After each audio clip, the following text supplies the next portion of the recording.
Bueno, se dieron diferentes informes, el INDEC nos generó dudas, ¿no? Que Sí. por allí en la región, sobre todo el Chaco, ¿no? Los números con la alta suba en transporte y energía parece que no impactaron muy fuerte. Y por otro lado, desde esa consultora llamada Politicon se hizo un relevamiento con respecto a la recaudación y venimos para atrás en muchas provincias y entre ellas el Chaco. Por eso Alejandro Pegoraro, para hablar de estos temas, está en contacto con nosotros. ¿Cómo le va, Pegoraro? Buen día. Hola, ¿qué tal? Buen día, ¿cómo les va? Gracias por atendernos. Bueno, primero, antes del informe hecho por ustedes, o por vos, ¿no? Así con respecto a la recaudación, los números de inflación, ¿estamos bien con esos números? ¿Se tomó en cuenta el tema del transporte, el tema de la energía y entre otras subas que tuvimos acá?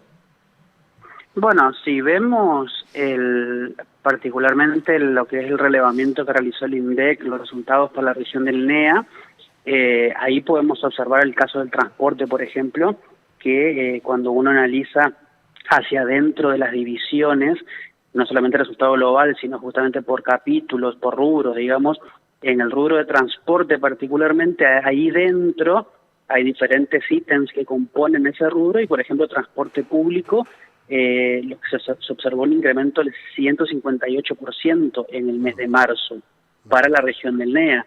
Obviamente que ahí tenés que ponderar de alguna manera lo que es el Chaco contra Corrientes, contra Misiones, contra Formosa, pero obviamente que marcó una suba muy importante.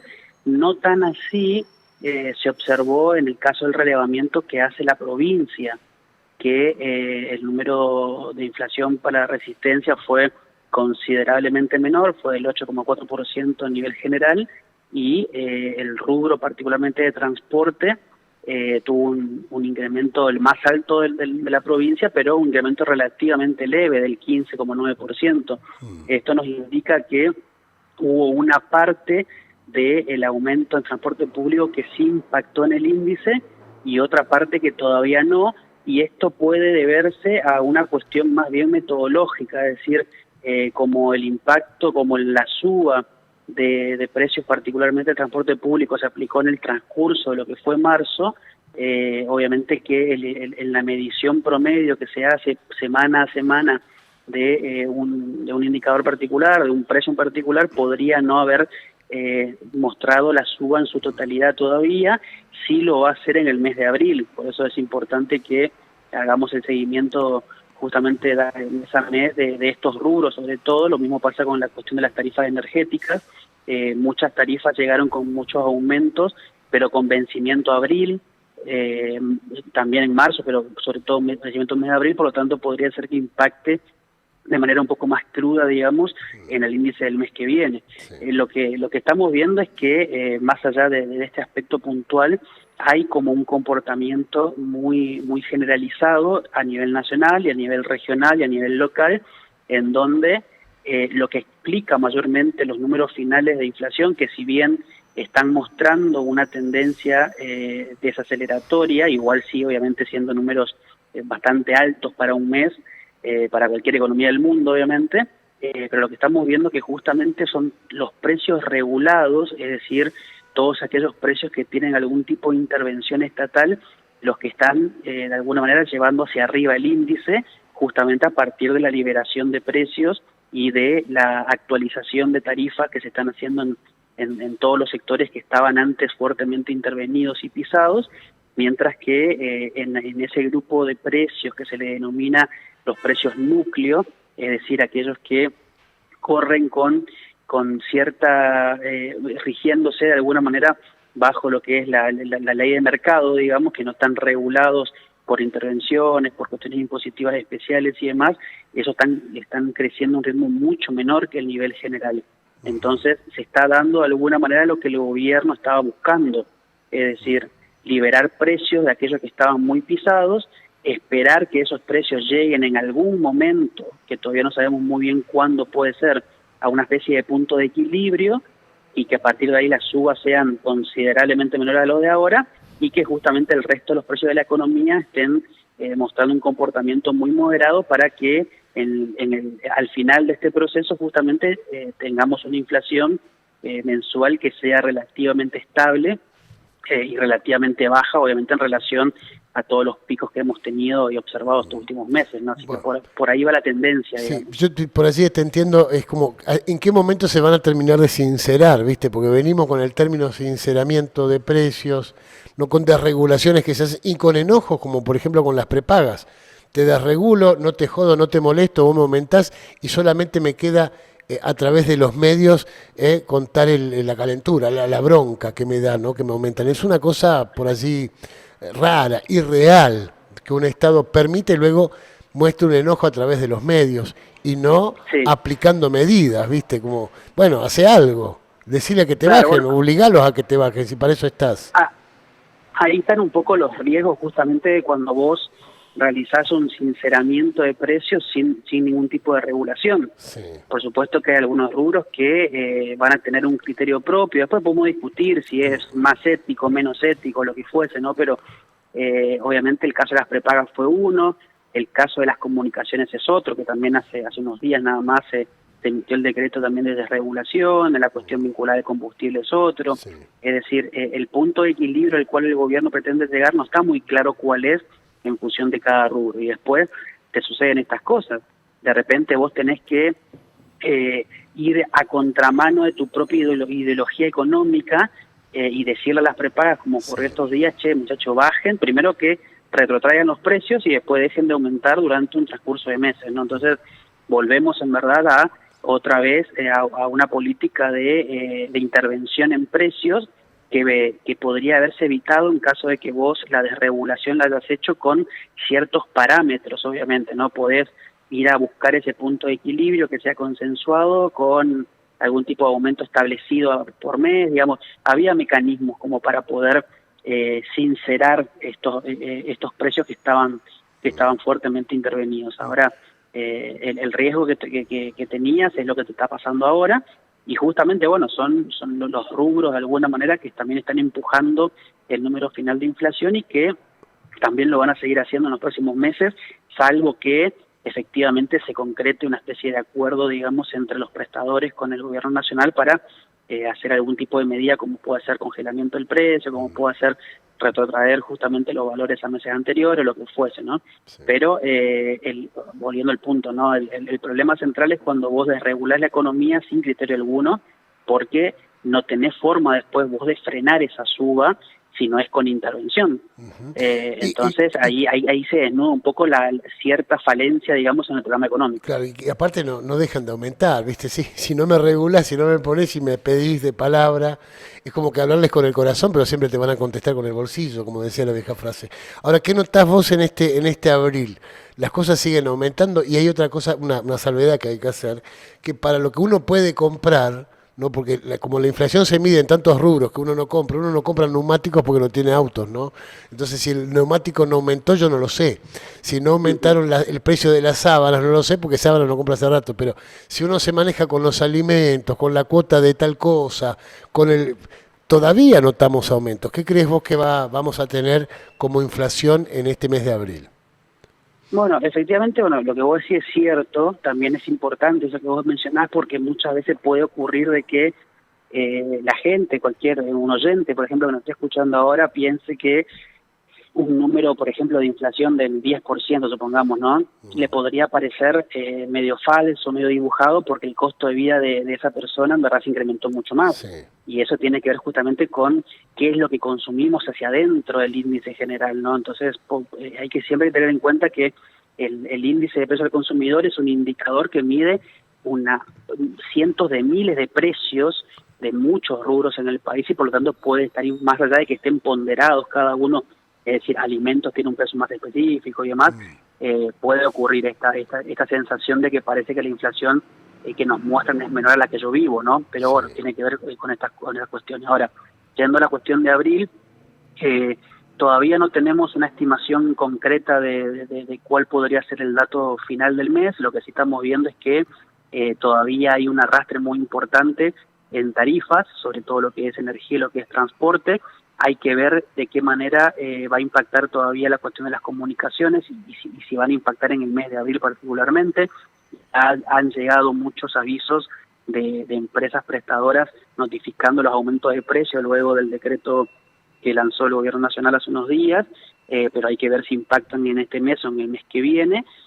Pero hay toda una gama de servicios particularmente que son los que están empujando un poco el índice, pero en paralelo a eso lo que estamos observando es que hay una forma de medición que se llama inflación de alta frecuencia, que lo que hace es medir día a día una gama de productos con mucho peso específico en lo que es alimentos, que está mostrando una suba todavía, sí, pero una suba que está siendo bastante más moderada que en semanas anteriores de meses previos, ¿no? Y los alimentos hoy, un conjunto, mejor dicho, alimentos, está mostrando una suba semanal de un poquito menos de un punto en las últimas 2 semanas, lo que eso podría pensar que, bueno, el número final en el caso de ese rubro podría ser, mejor dicho, considerablemente menor de lo que vimos en febrero y en marzo, y eso al mismo tiempo también te tire para abajo el número final, dado que justamente la categoría de alimentos es una de las que tiene mayor peso dentro del índice. Sí. Todavía muy prematuro. No se estabiliza nunca esto también, ¿no? El tema de los alimentos sube todo el tiempo. Claro, estamos lejos de estabilizar, en términos de que dejen de crecer. En términos de política económica, digamos, el objetivo del gobierno incluso ni siquiera es estabilizar todavía, porque pues, entiende que hay muchos arrastres propios de los desfasajes que tiene la economía nacional que generan que sigan creciendo algunos precios, pero el desafío de alguna manera era, o sigue siendo todavía, es que el nivel de aceleración en la suba de precios sea cada vez menor y que justamente se llegue en algunos meses. Antes estábamos hablando de septiembre-octubre, hoy estamos hablando más o menos para julio posiblemente, que se llegue justamente a una inflación de un dígito como primer objetivo, digamos, y a partir de ahí sí que ciertos rubros comiencen a mostrar estabilización ya en términos de dejar de crecer o crecer a un ritmo todavía menor que el de ahora. En ese sentido, digamos, pareciera ser que hay un proceso que se está dando. Ahora, el problema no es que el alimento siga creciendo, pero a un ritmo menor. Por ejemplo, pensemos en que crezca el 3% mensual o el 4% mensual. El problema hoy por hoy no sería ese en Argentina. El problema es que los ingresos no están acompañando la suba esa, no solamente en términos de una suba moderada, sino también que no están todavía recomponiendo los ingresos todo lo que se perdió entre diciembre y hoy. Sí. Entonces, por supuesto que si te sube 1% los alimentos, que es una suba muy buena, digamos, en este contexto, sería una suba sumamente positiva, igualmente le estás restando capacidad de compra a los hogares porque los ingresos vienen muy deprimidos ya hace muchos meses para atrás. Se quedaron allá abajo. Y acá me voy a que la recaudación, porque como no se vende, ¿no? Está difícil, y acá voy al informe tuyo para cerrar. Más del 20% se redujo aquí en el Chaco. Y contanos qué significado tiene esto, ¿no? Que a futuro, qué significa que la recaudación caiga tanto. ¿Qué puede pasar? Bueno, en primer lugar, el efecto inmediato de alguna manera es justamente la profundización en la caída de los recursos que tiene la provincia para gestionar. Estamos en un contexto en donde ya desde el año pasado, pero sobre todo en esta etapa desde diciembre a hoy, los ingresos de la provincia en particular y de las provincias en general están disminuyendo considerablemente. Los recursos por coparticipación están cayendo a un ritmo muy fuerte, sobre todo vinculado con la modificación que se hizo del impuesto a la ganancia, pero también justamente a la caída de la actividad económica, que genera menor recaudación de IVA, menor recaudación de otra serie de impuestos. También las transferencias nacionales que son por fuera de la coparticipación están cayendo, eso lo hemos visto en todo este periodo, cayendo a niveles catastróficos, digamos, por encima del 80-90% mensual. Y a esto se suma justamente que la provincia está mostrando una recaudación propia que, si bien históricamente es baja en pesos, digamos, comparado con los recursos nacionales, es una caída que es muy significativa porque justamente lo que hace es limitarte la cantidad de ingresos que vos tenés para poder gestionar mes a mes, ya sea desde pago de salario hasta alguna ejecución de algún programa de promoción social o a la posibilidad de desarrollo de obra, al propio pago de la deuda pública. Digamos, tenés cada vez menos recursos en tu caja provincial en un contexto que se profundiza la situación justamente de caída. Pero además de eso, justamente es un termómetro de la actividad económica, principalmente cuando medimos ingresos brutos. ingresos brutos en todas las provincias es de alguna manera, es un impuesto altamente distorsivo, es un impuesto de porquería, para ponerlo en lenguaje llano, pero es un termómetro de la actividad económica. En el caso del Chaco, por ejemplo, la recaudación total cayó 22,9% el primer bimestre, pero ingreso bruto particularmente, que cayó un poquito menos, 20%, pero sigue siendo una caída muy, muy fuerte.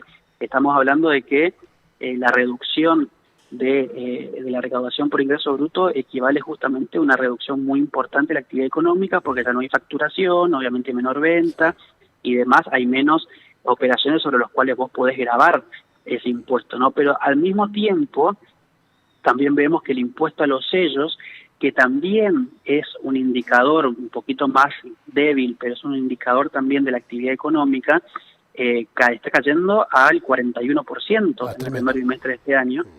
Entonces, obviamente, sellos que te marca la realización de contratos, por ejemplo, entonces también es un indicador de que hay una economía que está muy frenada, más allá de que también podemos después pensar que hay algunos impuestos como los sellos, por ejemplo, que podrían estar desactualizados en términos de alícuota, pero es un indicador, como te decía, de que hay una actividad que está muy frenada. Ahora, eso es lo que pasó ahora. De cara a lo que viene, un poco es el riesgo, de alguna manera, la preocupación de lo que te mencionaba antes, ¿no? Si de repente tus recursos provinciales, ya sea por recaudación propia, ya sea por transferencias nacionales, están profundizando una caída muy importante, que están en torno al 20% promediando todos los tipos de ingresos, o mejor dicho, con un piso de pérdida del 20%, entonces de repente vos te vas a encontrar que vas a llegar a mitad de año habiendo ejecutado tu presupuesto, pero faltándote recursos para medio año más. Sí, está bravísimo. Alejandro, te agradecemos muchísimo, ya nos cierra el programa, pero muy interesante, y bueno, por allí seguiremos conversando, por supuesto, como siempre, pero muy interesante el laburo que haces. Un abrazo enorme. A su disposición. Hasta pronto. Alejandro Pegoraro, de la consultora Politicom.